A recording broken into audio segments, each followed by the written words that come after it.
أشهد أن لا إله إلا الله أشهد أن لا إله إلا الله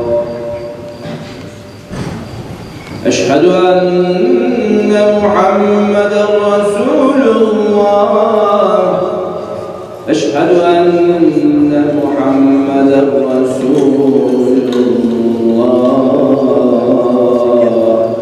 قد قامت الصلاة قد قامت الصلاة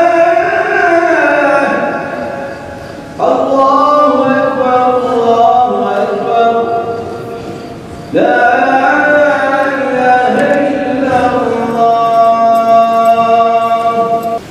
الله أكبر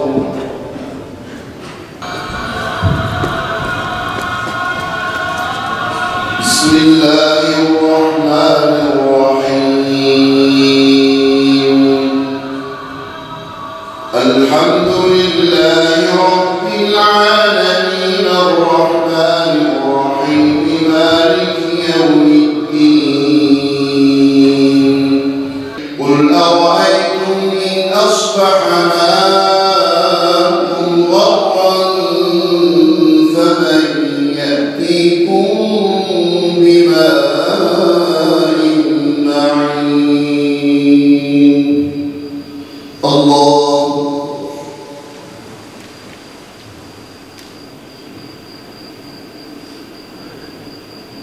سمع الله لمن حمده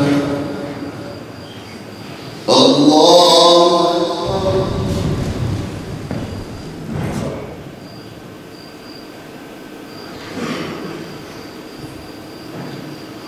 السلام عليكم ورحمة الله السلام عليكم ورحمة الله لا إله إلا الله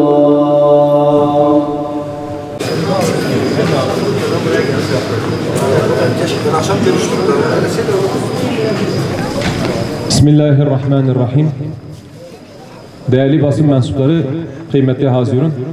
7 Ekim tarihin akışını değiştiren bir halkın vahşi bir düşmana karşı başlattığı büyük bir kıyam hareketini simgeler. Aksa tufanı, Siyonist işgalcilerin yıllardır Filistin halkına reva gördüğü baskı ve zulümlere karşı verilen güçlü bir tepki olarak öne çıkmaktadır. Bu kıyam, Siyonistlerin yenilmeyeceği algısını yerle bir etmiş ve direnişin evrensel değerlerini tüm dünyaya göstermiştir.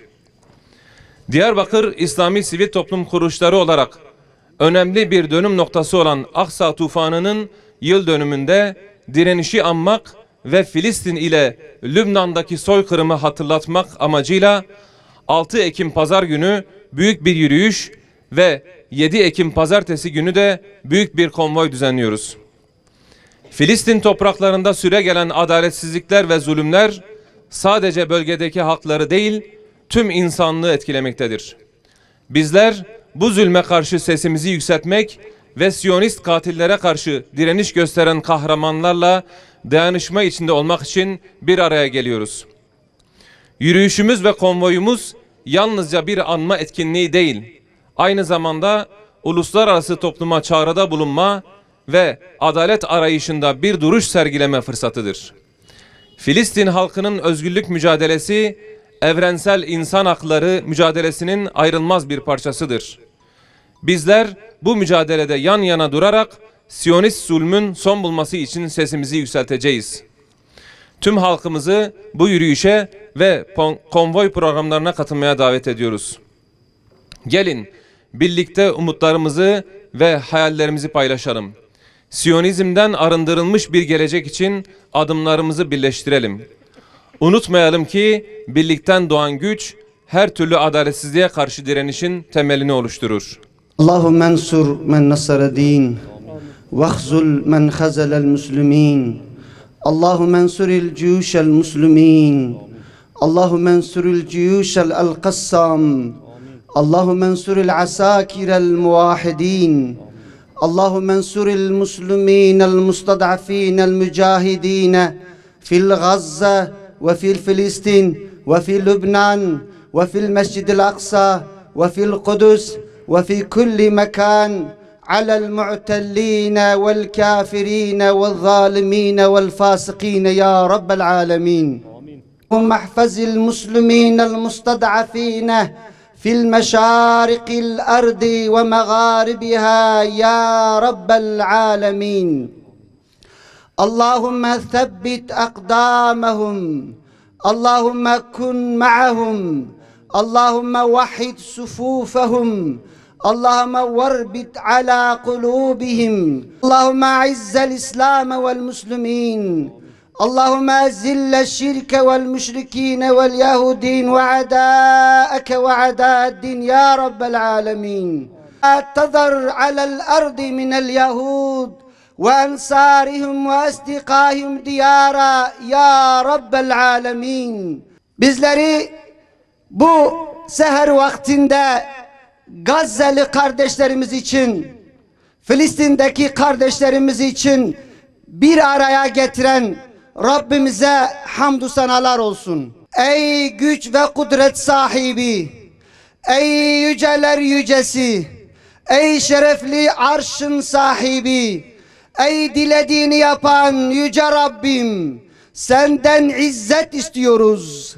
Yolunda sebat eden, cihad eden kardeşlerimize yardım eyle.